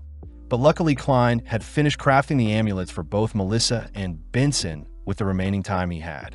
With time passing, Klein diligently works through his mysticism classes and trains his physical body, cutting to one fateful day where Leonard has come to ask for his help. Leonard explains that the death rate over the past 2 weeks have spiked 5-fold. Most of these cases involve poisoning, self-immolation out of revenge, and self-assassination due to living conditions. Klein is saddened to hear that the workers that passed were all too weak to survive, reminding Klein of his mother, as it was ultimately Benson who had taken up the mantle and saved his family from meeting a similar fate. Getting to work, Klein uses his amulet to live through the workers' lives, only to report that a pale and soft woman touched them all before they each passed. With Har, the squad captain for the Punishers, present with a Sequence 8 sailor pathway, Dunn, Harv, and the other gathered men all suspect that Triss and the Demon Sect are involved somehow. Focusing in on all the cases, Klein suddenly realizes there is a connection, and as Leonard forces Klein to share his theory, Klein says that the people that had passed would have died anyway, so the Demon Sect must have cut their lifespan short with life usurpation. Leonard suspects that the Demon Sect's objective is to summon an evil god or devil, something that would explain why there is suddenly an influx of deaths in Tianjin. And seeing as the gathered men all agree with Leonard and Klein's theory, Leonard boldly points out how genius they are. Klein asks if Leonard has had any strange encounters recently, but Leonard refuses to reveal anything, simply warning Klein they'll remain colleagues as long as Klein is loyal to the Nighthawks. with the gathered men realizing that an altar must be the root of their troubles. Klein is tasked with searching for said altar, and with a rough sketch of the location, the men begin their search through town. Klein reports that there is some interference obstructing his tracking, but the men suspect that the locations with high death counts like the Southern Industrial Area and the Westboro will be their best bet. Within a few moments, Klein and the men lock onto their desired location, and with Dunn pulling the culprit into a dream, Leonard and the others are tasked with infiltration. Following the lady culprit, she is interrupted whilst applying her makeup, swiftly donning her hood only to activate a ritual that enshrouds her body. As Fry enters into the lady's yard, we see several strange figures chasing after him, and as Fry locks onto the figures chasing him, the lady manages to puncture him from behind. Sadly, the lady is completely deceived as Fry's body evaporates, allowing Leonard to make his appearance as he begins knocking the lady around. Before the lady can be consumed by Dunn's nightmare, she slits her own hand to escape the dream. In the real world, the lady leaps to evade Fry's gunfire, and as Dunn rushes in to help with her capture, Klein is left to wonder if the Sequence 8 Leonard and the Sequence 9 Fry will be enough to subdue the Sequence 7 lady. As the lady leaps around her mansion rooftop, Leonard manages to land a direct shot onto the lady, but she unveils a substitution spell that sends shards of glass towards Leonard and Fry. Luckily, Dunn cancels out the spell, but this buys the lady enough time to re-enter into her home, only to head towards an altar in the center of her home. Praying to the shrine, the lady asks to borrow power from the demoness, and within a few seconds, a massive surge of power can be felt from inside the home. Dunn orders Leonard and Fry to circle the house, but as the lady finishes her ritual, strange shadow monsters can be seen spilling out from the house. As the shadows attack Leonard and Fry, we see Fry caught off guard and frozen by the shadows, but luckily his heartbeats ward off the attacking creatures. Dunn is seen entering the house through a window, suddenly attacked and blinded by a curtain, but when Dunn frees himself from his binds, he manages to land a shot on the floating curtains. Strangely, the shot hits something that produces blood, but off in the distance Dunn spots the lady holding the demoness statue. As the demoness statue sends out strands of hairs to consume Dunn, Dunn acts quickly to activate his sleepless skill, blowing away the attacking hair. With Dunn severely weakened, the lady flees the scene only to distract Leonard with some of the attacking hair, successfully puncturing Leonard with a flower bud. When Leonard gives chase to the lady, they both end up meeting near a bridge, only for the lady to unveil her curse as a witch. Leonard begins to panic, seeing as a shadow is acting strange, and upon seeing the flower from earlier had infected him with black magic, Leonard rushes to retrieve one of his fingernails and some hair, dipping the nail in his scar only to toss it aside. As the lady activates her curse, we see Leonard's fingernail suddenly be consumed in dark flames, giving the lady the chance to flee as she leaps off the bridge and disappears into the night. Back at the house, Klein manages to reconstruct the mirror the lady was using, and upon peering into the mirror, Klein realizes the lady is the same girl he bumped into when searching for Triss. Dunn reports that the altar downstairs is what is used to curse the survivors of the Alfalfa, and with all the clues put together, the gang conclude that the lady they just fought was Triss himself. Dunn realizes that Triss had turned himself into a woman, and this would imply that most of the top-ranking Demon Sect members would have originally been men, but converted in order to ascend further down their pathway. Having escaped successfully, Triss is seen boarding a train, all whilst catching the attention of the onlookers, revealed to have castrated himself in order to complete his promotion into a Sequence 7, which with the new name of Trissy. On August 18th, Elizabeth had told Klein about her nightmares ever since returning from Le Monde, and in her dreams was a Wraith Knight and an abandoned castle. Informing Dunn and Fry about such a nightmare, we see the gang head over to Le Monde Castle with the mutated sun's sacred emblem, an item that can disperse wraiths, but it also harms Beyonders if the emblem is active for too long. As our trio head inside the castle with their weapons drawn, we see Klein use his spirit vision to locate a strange apparition appearing from the shadows. prompting Dunn to attempt to disperse the dark cloud attacking them.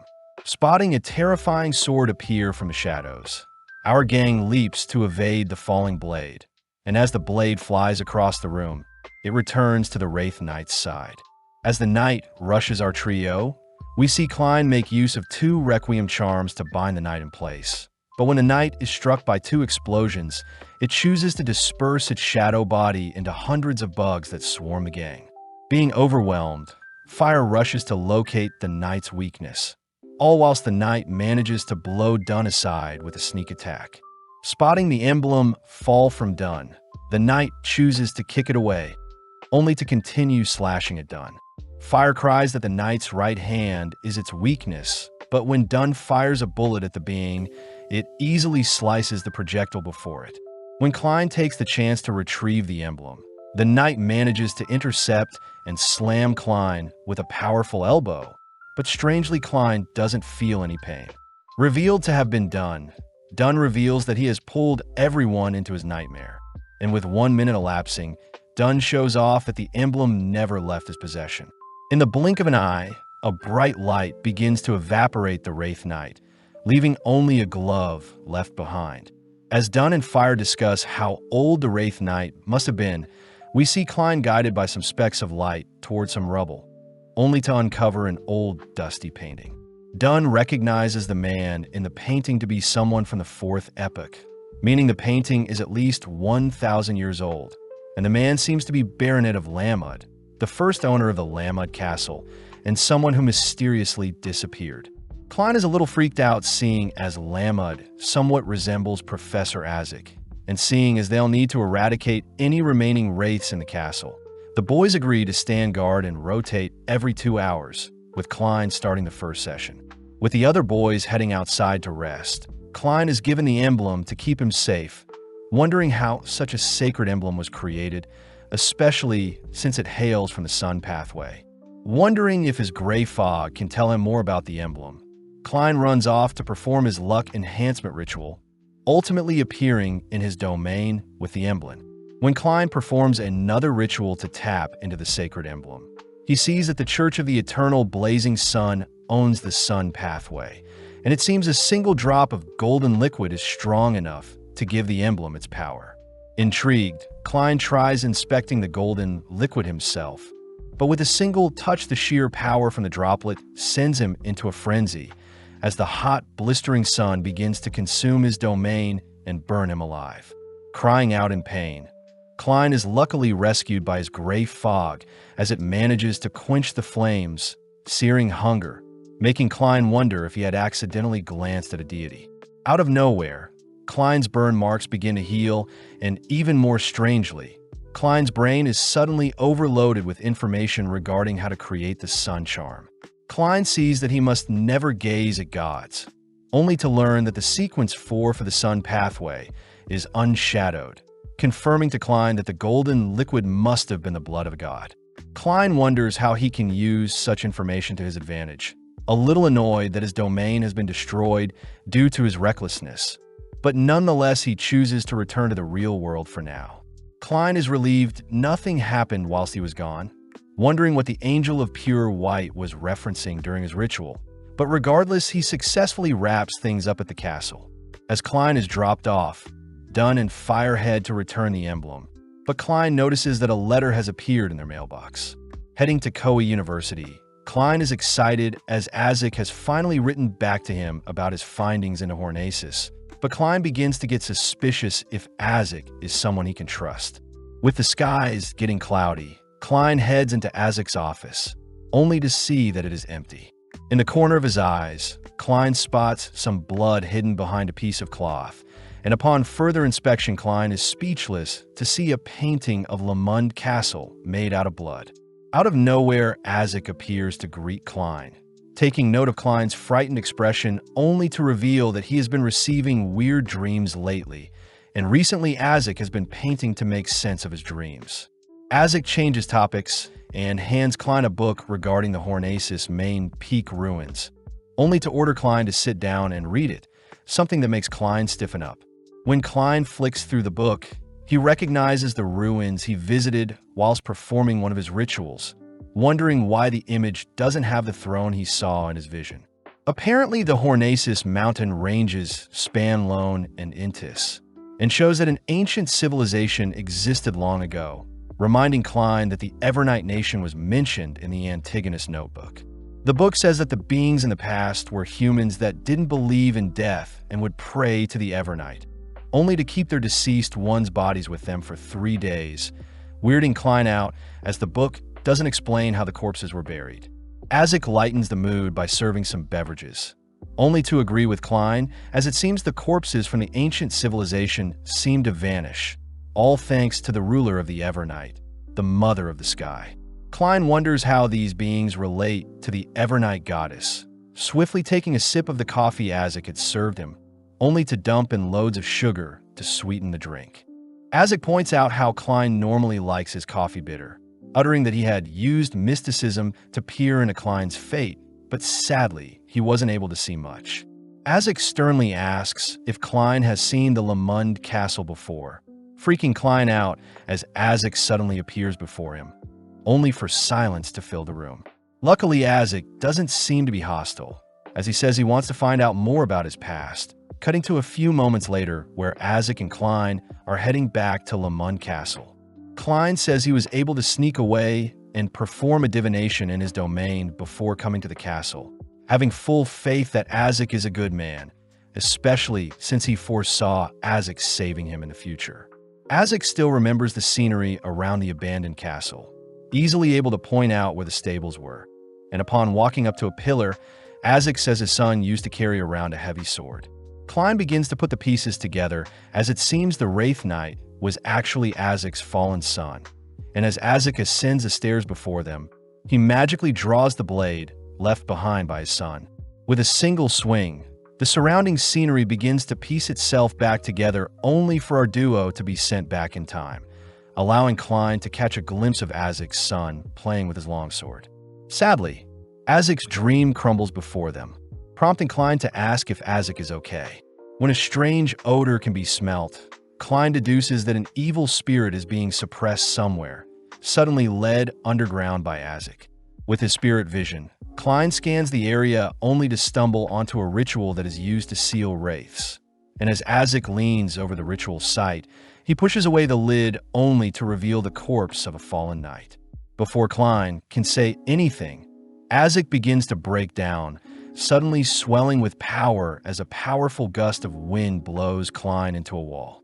Instantly, hundreds of spirits begin to flock to their area, all whizzing past Klein and towards Azik, only to project what remains of them before Klein.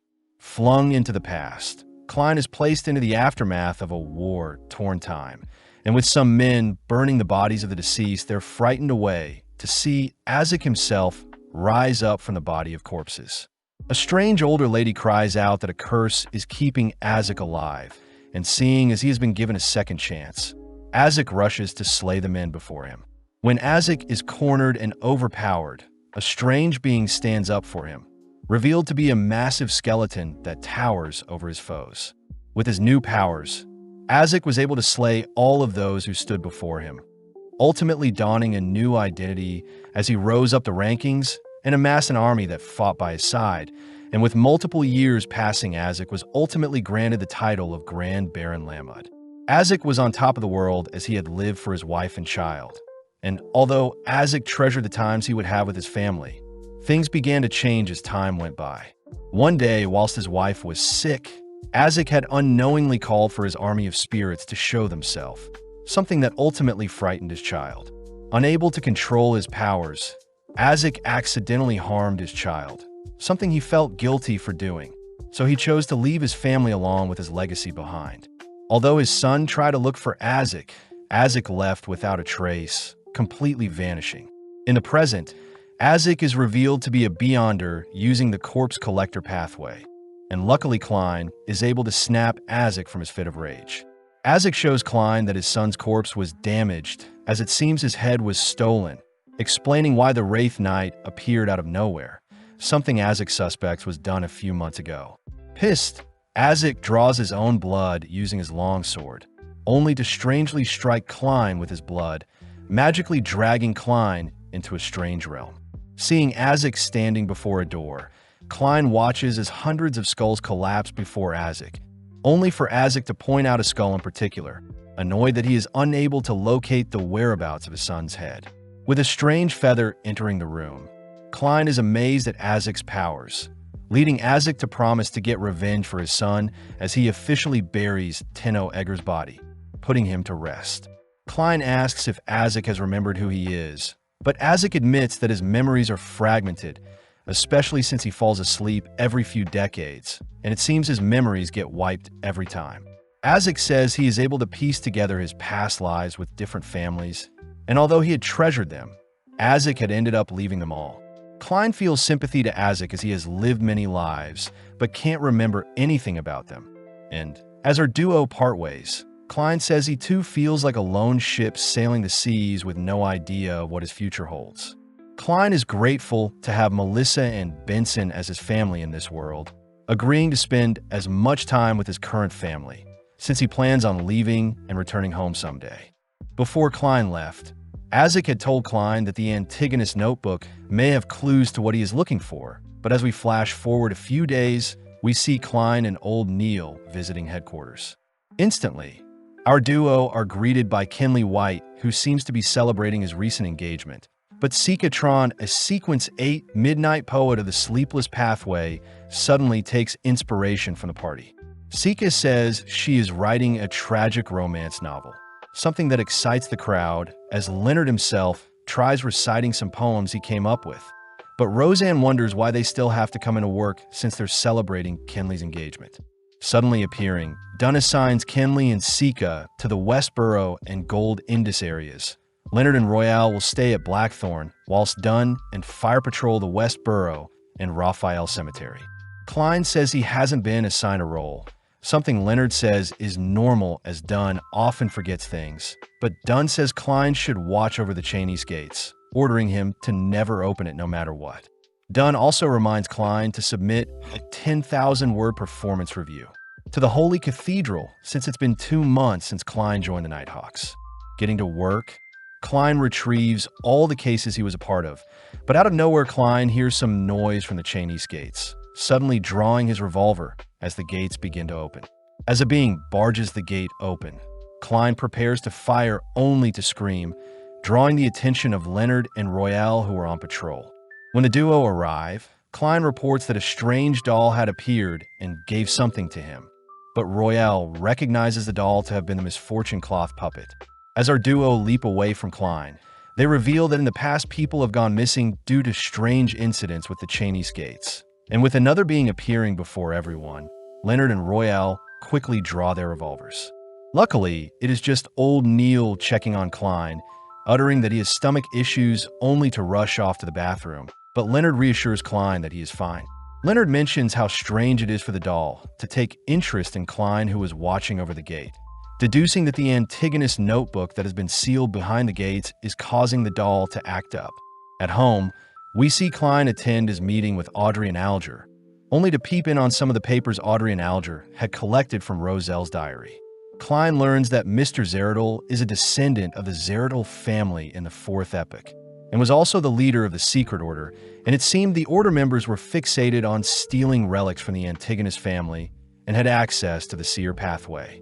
Klein is grateful the pair was able to give him information on the Emperor's diary, offering to answer any concerns they have, only for Audrey to ask when her potion will fully digest.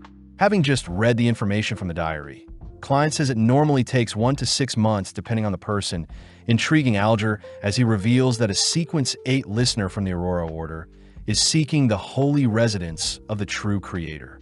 Alger adds that many believe that the true creator never died and had left behind its core, and it seems the Hangman card was modeled after the true creator when Emperor Roselle created the card. Klein utters that the true creator feels like a fallen creator, something that prompts Alger to ask if Klein would like anything else as payment, leading Klein to ask for more pieces of the Emperor's diary or anything on the Antigonus family. Alger says he heard the Antigonus family possess a terrifying pathway, something that can be traced back to the 3rd epoch known as the Cataclysm epoch. Apparently during the 4th epoch of the gods, the Antigonus, the Amon, and the Abraham families all supported the Blood Emperor in creating the Tudor Empire, but strangely the Evernight goddess eradicated the families and gave way to a new epic. With Klein ending the meeting, he wonders what pathway and relics the Antigonus family is hiding, plus it seems the Secret Order may have more information on the Seer pathway.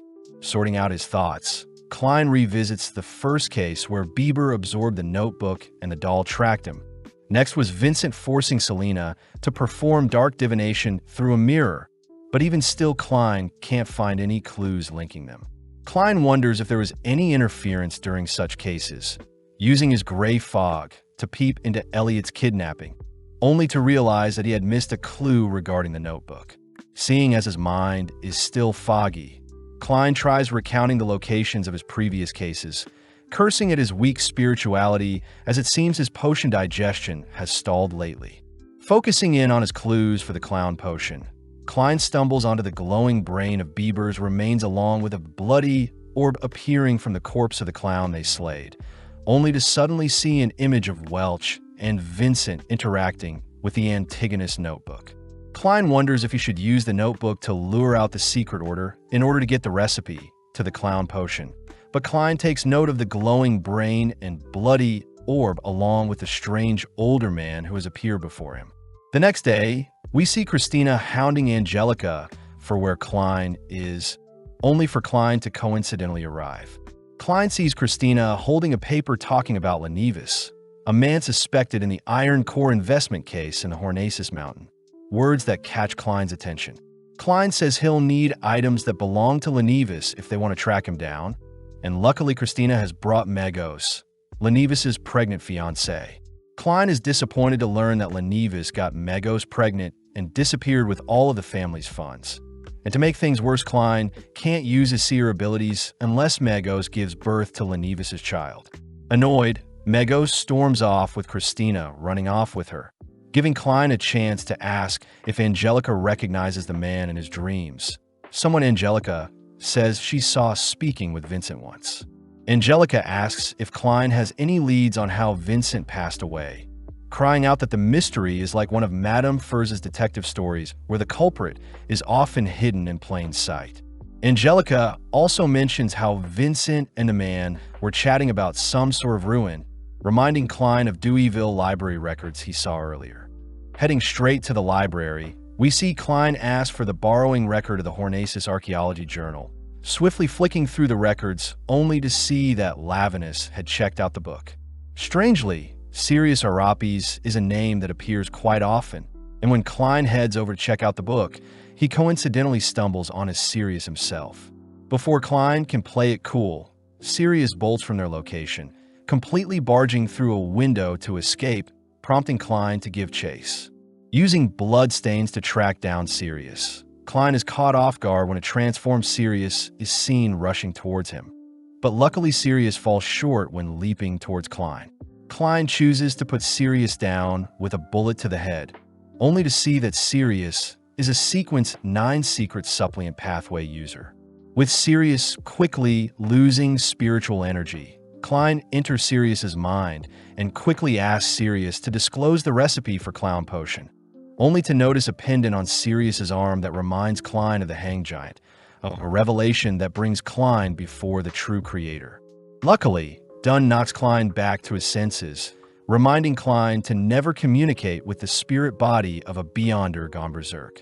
When Leonard appears, he points out how odd it is for Klein to be involved in so many Beyonder incidents.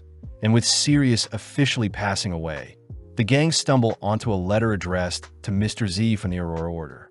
Klein hears that all 22 Aurora Order members are represented by letters, and as Leonard reads the letters, Sirius says he knows the recipes for the Seer, Apprentice, and Clown Potion. Klein says he was only able to extract the Clown recipe, something that will need to be appraised by the Holy Cathedral. Plus, it seems like the Antigonus family has left behind some secret treasure on the main peak of the Hornacis mountain range, within the nation of the Evernight ruins. To end the letter, Sirius mentions preparations about Doomsday, as he had planned to sacrifice everyone in Tingen to their master. Heading back in his realm, Klein says the horrific pathway the Antigonus family was hiding must be the Seer pathway, and this would explain why Hornaces keeps appearing, but Klein wonders what Phlegria is referring to. Closing his eyes, Klein recounts all the information he has, only to think about if the seer pathway has any clues for him. Just then, Klein asks what the real reason for the previous Klein shooting himself was, choosing to investigate further with his mist, but it seems his spirituality is still too weak. Suddenly, Klein feels his potion digesting, a phenomenon that allows Klein to break free from his limits. Trying out his powers, Klein endlessly zips around Tingen City and immerses himself in the scenery without being detected. And when Klein stops before a massive building, strange pulses send him back into his domain, noting the red smokestacks to be where his next big clue is. Flashing back 1 month, we follow Lavinus, the Sequence 8 swindler for the Marauder pathway, placing Tenno's skull beside a lady with a familiar-looking pendant, only to leave the scene. With Hood Eugen, a Sequence 7 psychiatrist with the Spectator pathway along with 3 other devout followers, all giving up their lives, they successfully awaken a being using the lady's body. At night, Klein receives a nightmare of the note the doll had given him, quickly waking up as he wonders what the symbol he was shown could mean. Nearby Koei University, we see Klein fishing under a bridge, upset that he hasn't found any leads on the red smoke stacks, even with his divination and gray fog. Klein wonders who could be interfering with his snooping, wondering what else he can do to grow stronger apart from ascending with the clown potion. But suddenly Klein remembers the flaring sun charm.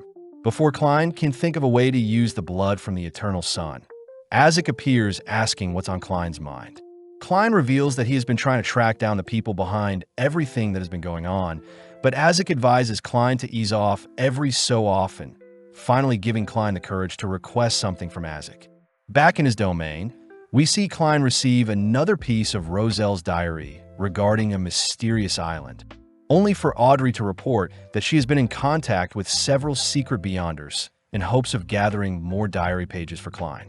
Alger offers to help Audrey find any information regarding the secret organization she may be after, but Alger says he'll need to be paid, demanding Audrey fork over £1,000 in non-consecutive old bank notes. Klein is surprised seeing as £1,000 can be used to buy a mansion, but without hesitating, Audrey agrees to pay up as she'll send over the money to Alger's desired address. Getting started, Alger reveals that over 100 secret organizations exist, with the notable ancient ones from the 4th epoch being the Secret Order, the Demonist Sect, and the Moses Ascetic Order. Interestingly, Moses Ascetic is the oldest of the order with a Sequence 9 pathway of Mystery Prior, a pathway Klein recognizes old Neil to have, and they worship the hidden sage god. In the present day, the Moses Prior is considered an evil organization, and this is all due to the hidden sage god personifying itself to be an evil god. As for orders created early in their epoch, the Rose School of Thought and the Numinous Episcopate that worship death are orders that reside in the southern continent. Finally, the Aurora Order, Element Dawn, the Psychology Alchemist, and others all came to fruition in the past 2 to 3 decades. And with that information, Klein ends their meeting. The next day, we see Klein brushing his teeth, all whilst wondering if the Numinous Episcopate could be linked to Isaac, plus Isaac still needs to help Klein with the thing he asked of him. Outside, Klein hears a paper boy selling newspapers regarding the Evernight Goddess, and as Klein rushes to purchase a paper, he accidentally bumps into Benson and Melissa, who has just returned from their morning shopping. Melissa is surprised to see Klein has a revolver on him, but Klein utters that he is working as a consultant, so such a weapon is necessary, cutting to a few minutes later where Klein is seen skimming the newspaper he bought. Klein sees that there have been no casualties lately, and only worshippers of the Evernight Goddess have been targeted, something Klein believes to be Isaac's doing. Arriving at the bar below their headquarters, Klein notices Neil stopping Harv from leaving him, and upon seeing Klein appear, Neil asks right the bartender for 3 beers. With Harv forced to pick up the tab, we see the boys toasting and chugging down the beverage, only for Harv to begin complaining about the hauntings that have been targeting the Evernight worshippers, a serious issue for Harv and his mandated punishers, seeing as the docks are his territory. Harv wonders if he should get done to help deal with the issue, pointing out how the spirit bodies haunting people appeared to be ancient beings from the 4th epoch, a phenomenon that confirms to Klein that it is Isaac's doing. Quickly changing the topic, Klein forces them in to cheer as they drink a little longer. And with Neil tossing Harv's flask refilled with some booze, the boys watch as Harv departs. Right on cue, Leonard appears, asking for Neil to report to Dunn. Dunn admits that the hauntings at the dock is quite suspicious, and seeing as Leonard and Kinley are familiar with the docks, Dunn asks for Neil to accompany them and figure out the matter. Klein interjects, volunteering himself to deal with the matter, and with Neil promised a bonus when he completes the mission, Dunn reveals that they can't bring the sun emblem since the area may be too crowded and the emblem may harm them indirectly. Luckily, Klein says it's better to be safe in case any wraiths appear, something that sways Dunn. With Leonard in charge of the sun emblem, we see the gang arrive at the dock, but Leonard accuses Klein of tagging along in order to find out more about Leonard's past. Sadly, Klein could care less as the gang greet Gate, the sergeant overseeing the docks. Gate reports that strange things have been happening recently, escorting the gang towards a building in particular, but our four-man team is ridiculed by a crowd that has formed. Taking charge, Leonard announces that they'll be exorcising the location, choosing to show off some gimmicks to help win over the crowd. Entering into the run-down-looking building, the gang instantly detect beings crawling all over the place, and as several spirits rush towards the group, we see it pass through Kinley without issue. Strangely, before Neil can order for reinforcements, he sees Gate has become a mindless fool, and with several other people behaving moronically, we cut to Klein interacting with one of the spirits. Klein sees that the sun emblem is about to activate, signaling to the spirits to disperse as they swiftly exit the bodies of the possessed, successfully clearing the scene without casualties. Up next, Leonard assigns Klein the role of putting on a show to convince the crowd of their successful exorcism, choosing to work alongside Neil as they both begin chanting a random spell. With a dramatic finish, the gang leave the scene, but outside, we notice a rogue carriage running over a familiar-looking lady. Luckily, Harv appears just in time to protect Megos from being harmed, and strangely, she seems to be excited about giving birth to her child. Neil asks why a busy man like Harv is here, but Harv says he's been assigned to follow Megos around in hopes of finding more intel on Lenivis, her missing fiancé, and sadly, there doesn't seem to be Beyonders involved in Lenivis' disappearance. Seeing Harv so close with Neil, Klein learns that Harv and Neil used to drink together, and sadly Neil's wife, Celeste, used to play piano for them. Neil utters that Celeste passed many years back, and only Neil and Harv are what remains of their group of friends, something Klein feels sorry for. But Neil reassures Klein that death is a natural thing. As the sun begins to set, we see the gang wrapping up their exorcisms across the port, all whilst Harv continues to tail Megos. Leonard does wonder why the hauntings haven't led to any people being harmed, instructing Klein to do some digging with his divination, but sadly Klein is thrown into a foggy domain. Klein says since Isaac is far more powerful than him, he won't be able to peer into Isaac's antics. But luckily, he is able to make out an inverted pyramid that can be found in the southern continent in Balam or the Highland Kingdom, a mausoleum built by the descendants of Death. Kinley wonders how Death, the creator of the Pale Disaster and primordial demons, can be involved. But Klein is more curious if Isaac was revived on the battlefield of the Pale Disaster. Klein says Isaac being a descendant of Death could be dangerous, seeing as the person who stole the skull of Isaac's son is leveraging such power, and seeing as they've hit a wall. Leonard says they'll take turns watching over the docks with the emblem every hour. Luckily, Klein is given the emblem first, quickly setting up a ritual. Setting 2 golden charms alongside the sun emblem, Klein gets to work drawing out the power of the sun emblem, only to beg for the sun charm to transfer him some of its power. With powerful gusts of wind blowing across the room, we see Klein's 2 replica charms resonating with the sun emblem, but outside we see Kinley and Leonard take note of the sudden change of weather. Leonard is immediately skeptical of what Klein may be doing, but out of nowhere a small boat is seen torpedoing over the sea only to suddenly explode as a strange creature is seen swimming below them. In mere moments, the man aboard the boat is devoured, and the creature is seen darting towards Klein's location. Not before long, Klein's ritual is interrupted as the creature appears before him, having smashed a hole in the boat to reach Klein. Klein's revolver shots are strangely useless against the being, and with a horrifying roar, Klein sees that the creature before him is a Beyonder lost control. With the creature locking onto Klein, Klein has no choice but to dart around the room to escape, but suddenly Leonard appears, knocking the creature back. Leonard recognizes the creature to be at least a Beyonder of level 8 before losing control, and seeing as they have to slay the creature before it escapes back into the Tussock River, Klein rushes to pass off the emblem to Kinley all whilst Neil and the guards help evacuate everyone. Neil does ask for the guards to look for Harv to help assist them, but out of nowhere, a massive explosion rings out from the boat, only for several pieces of debris to fall onto a civilian. Neil is seen rushing in front of the debris to protect the civilian, all whilst Leonard is forced back by the sheer strength of the monster, choosing to stay on the defensive until he comes up with a plan. When the creature leaps into the air, it slams into the boat to intimidate Leonard, but Leonard finds an opening to retrieve his staff and whack the creature. Pissed, the monster blows Leonard back, forcing Leonard to retaliate with attacks of his own, buying enough time for Klein to bind the monster with the chain dispenser he found on board. Before Leonard can finish off the creature, it suddenly breaks free from its binds, causing the boat to shake further with power exuding from the creature. Having unknowingly been caught in some loose rope, Klein is suddenly ensnared and strung up into the air by random rope lying around, and strangely the creature seems to lock on Neil temporarily, only to continue pursuing Leonard. Trying to draw out the fight, Leonard begins to ascend the boat, but the monster simply continues after him, even enhancing its muscle to dart after Leonard.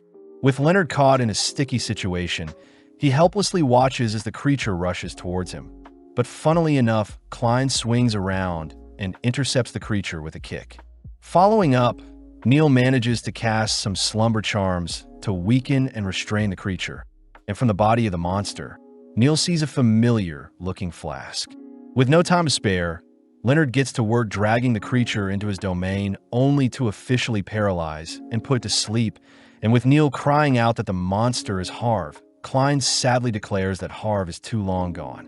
When Leonard offers to put down Harv, Neil says he'll do it himself, solemnly retrieving Leonard's revolver only to place his old friend down. Completely defeated and lifeless, we see Neil return home later that day only to wash away his sorrows with some piano playing, completely entranced by the depressing life he has lived. Klein tries lighting a candle to brighten the dark room, feeling sorrow for the old man, as his home life is a complete contrast to his bright personality at work. Klein notices a picture frame of Neil and his friends, wondering why Harv suddenly lost control only to be strangely drawn to a bracelet on one of the ladies in the picture. Suddenly, old Neil begins playing the piano more sporadically, triggering a realization in Klein as he sees everyone in the picture is also wielding a strange-looking item. With Neil wrapping up his performance, Klein returns home only to announce that he had completed creating 2 flaring sun charms. But Klein fears that such charms won't stop him from losing control, beginning to freak out seeing as most Nighthawks pass from losing control. Stealing his resolve, Klein declares he must become more powerful to prevent himself from losing control, and seeing as it is important for Dunn and the Nighthawks to learn about the importance of taking action and the digestion of potions, Klein declares he'll tell the others about what he learned, plus he'll advance to the clown stage immediately. Working throughout the night, Klein writes down what he learned from Roselle's diary and plans on giving it to Dunn tomorrow, but suddenly Klein detects something approaching. Quickly putting away the note, Klein watches as a spirit enters into his nearby lamp, prompting Klein to draw his revolver, but luckily it's just Daly visiting him in her spirit form. Daly says she has to use her spirit form so she can speak with Klein in secret, and with Klein putting up a spirit veil to prevent any other interruptions, Daly says she heard Klein wants to advance further along his pathway. Apparently, Dunn doubts Klein is ready, but Daly says she knows Klein was able to digest his potion fast due to the acting method. When Klein tries playing dumb, Daly threatens to accuse Klein of being an evil heretic, and when Klein admits to using the same tactic as Daly uses to process her potion, Daly says it's impressive Klein digests his potion in only 2 months compared to her 2 years. Klein deduces that the higher-ups are aware of the acting method, hearing that in the revelation of the Evernight, the method was disclosed, but it's strange how many of the lower-ranking Nighthawks are kept in the dark. Daly says she had to swear to never reveal the acting method, not even to Dunn, but Daly wants Klein to tell Dunn seeing as he hasn't been visited by the church yet. Daly suspects that a representative is on their way to visit Klein as they speak. And as we cut to the next day, we follow Klein reporting to the others that he had successfully digested his potion. Neil is surprised by such a feat, and as Klein begins divulging the tactics he used to digest his potion in only 2 months, we see a mysterious person entering the building with a briefcase. As Klein braces everyone for what he is about to say, the gang are suddenly interrupted by Roseanne, who informs everyone a certain man is visiting. Immediately, Klein is tied to a chair, all whilst the goddess's sword, Reverend Crestet Sesamir, a Sequence 5 spirit warlock of the Sleepless Pathway, begins his interrogation. Crestet is known as one of the 3 Red Glove users, a legendary squad acknowledged by the goddess's sword, making Crestet equal to a Sequence 4 demigod. As Crestet consumes Klein in his domain, he demands to know how Klein stumbled upon such information to digest his potion and why he tried leaking the information to his allies. Holding back his anguish, Klein begins answering the questions calmly and honestly. When Crestet asks if Klein is hiding anything, Klein lets out a scream, and within a few minutes, Crestet announces that Klein had passed his assessment swimmingly. Crestet says Klein is free to advance to Sequence 8, apologizing for the binds as he feared Klein would take his own life. And seeing as everyone is here, Crestet reveals a majestical-looking blade. Back in his domain, Crestet asks everyone to vow to never leak information on the acting method to anyone, all simultaneously giving their life and swearing complete loyalty to the goddess. Just like that, Klein gets to work brewing his clown potion, using similar ingredients as his previous one, only to top things off with the horn of a Hornaceous gray mountain goat. With a powerful burst of colors signaling the completion of the potion, Crestet watches as Klein gulps down the potion, but strangely Klein hears the words Hornaceous and Flegrio once more. Luckily, everything goes well, and Crestet congratulates Klein on his successful advancement. But before he departs, Crestet warns Klein to use his powers wisely and be cautious around other high-ranking seers in fear that they are evil. Walking around, Klein excitedly observes his body is much lighter than before, and upon seeing Roseanne tripping with some papers in hand, Klein easily catches Roseanne and gets to work retrieving the loose papers. As done, Neil and Kinley appear to check on Klein. Klein suddenly is able to foresee that Neil will adjust his tie with his left hand, a vision that comes true. Klein wonders if there are any other skills he has acquired, choosing to mimic the clown's air bullets. But it seems such a power requires a Sequence 7 advancement. Taking out a piece of paper, Klein blitzes the paper into a nearby wall, a skill that makes Klein want to carry tarot card around a toss. Kinley says he'll work hard to catch up to Klein, but suddenly Neil begins coughing profusely. Strange seeing as Klein's spirit vision shows nothing is wrong with Neil's physical health. Weirdly, Klein sees a silhouette looming behind Neil, only for Neil to regret his life's decisions as he wasn't able to achieve as much as Klein has in 2 months. Neil suggests that they throw a party to celebrate Klein's advancement, offering up the restaurant near his home, and it seems everyone will be able to attend except for Sika, who needs to guard the Cheney's gates. Later that evening, we see the gang gathering at Neil's home, and as Klein heads to get Neil, we see the doors suddenly shut in Klein's face. Klein tries calling out to Neil, reminding Neil that they have dinner plans, but weirdly Neil cries that he can't come out right now. Immediately, Dunn orders Leonard, Kinley, and Dyer to head off somewhere, only for Dunn himself to speak with Neil. Dunn calmly says they can reschedule if Neil is feeling ill, asking if they can quickly check on Neil, but Neil suddenly cries that he can't trust them, all whilst a strange bloody ooze seeps out from his home. Remaining calm, Dunn says Neil can trust him, words that convince Neil to open his home to the gang, but at the same time we see Leonard, Fire, and Kinley praying they'll make it to their destination in time. Upon entering Neil's home, The gang are disgusted and horrified by the bloodied mess that has covered Neil's home. But once again, Dunn patiently asks for Neil to show him what he looks like.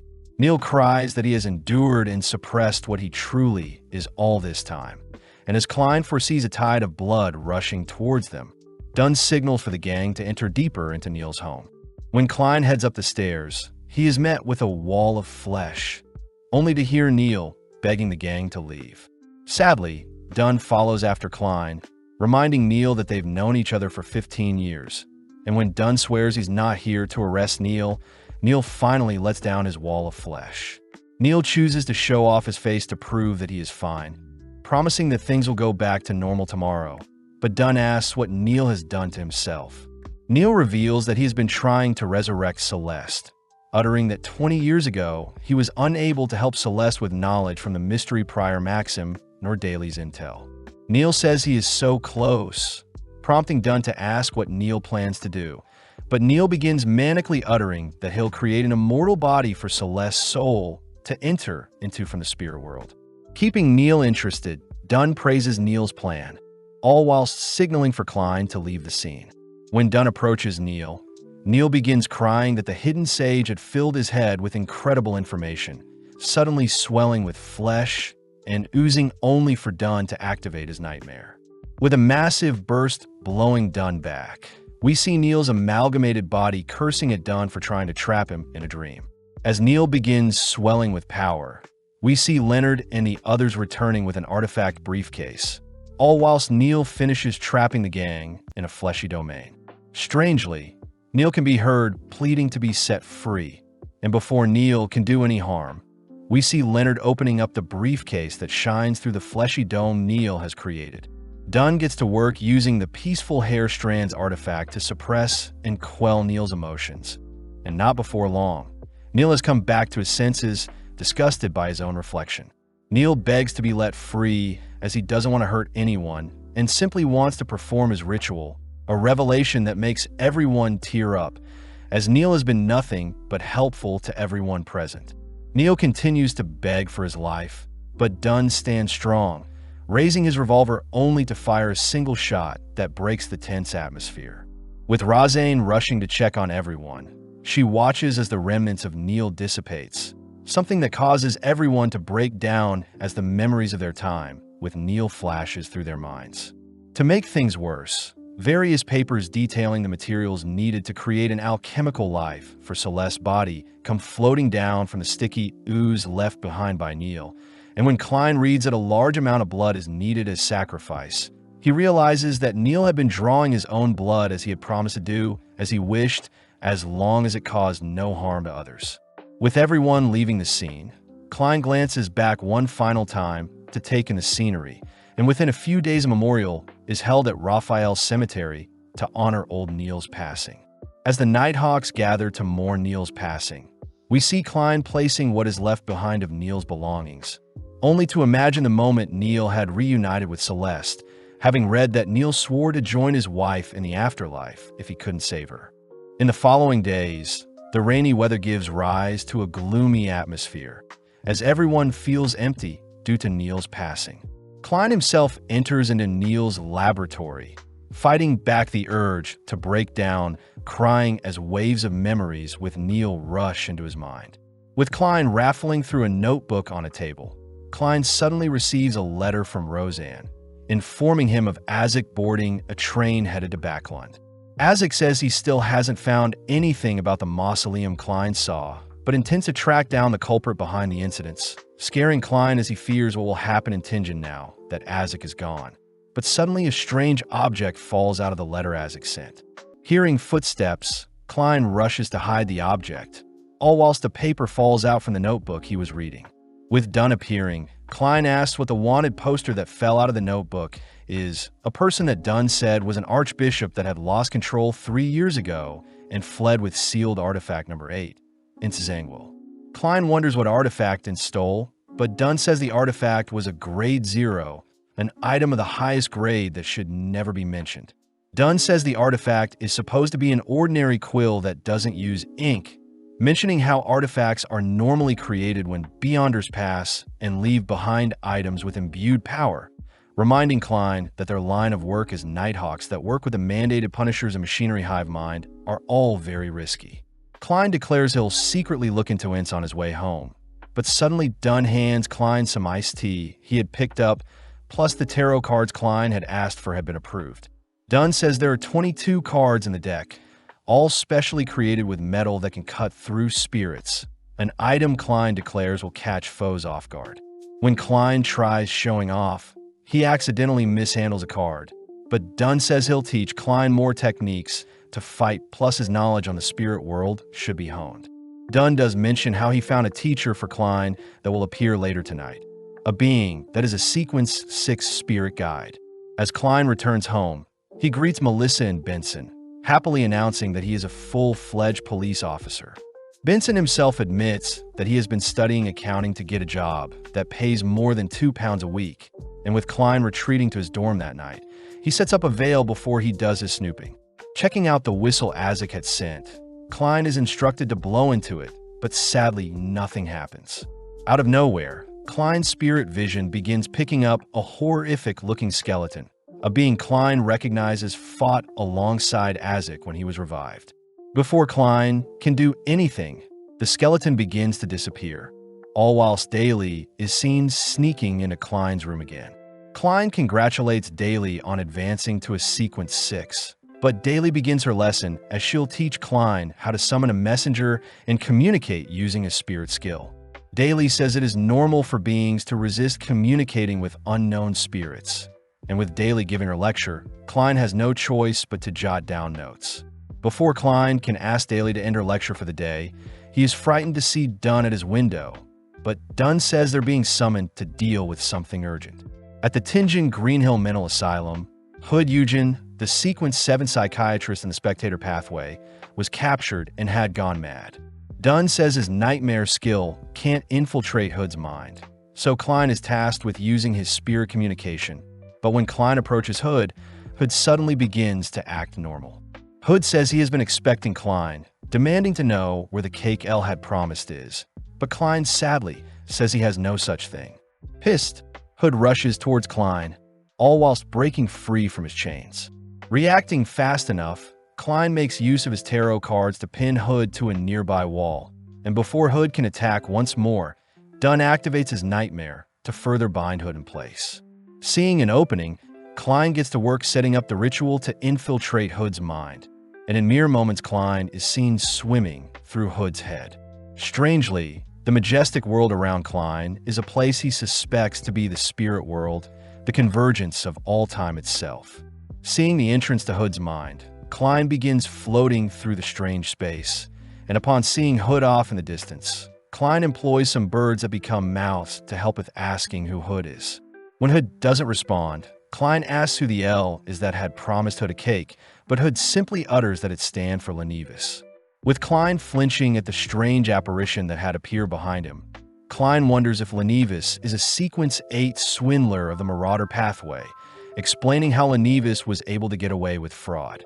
Suddenly, Hood reveals that Lenivis has relations with psychological alchemists, and had promised to give Hood the immortality that he had yearned for. Klein gets weirded out seeing how manic Hood is acting, and as Hood begins to pull together the water surrounding them, a strange black ooze begins to recreate the body of the true creator. Sensing something off, Klein begins to flee the area, all while scary hands try reaching out to him. And with Hood too far gone, Klein reasons he should escape before his mind collapses. With the space around him getting more chaotic, Klein begins to see the world compress and morph, ultimately swallowing Klein up. In the present, Hood has appeared before Klein, ready to rip his eyes out, but a single bullet from Dunn puts the man down.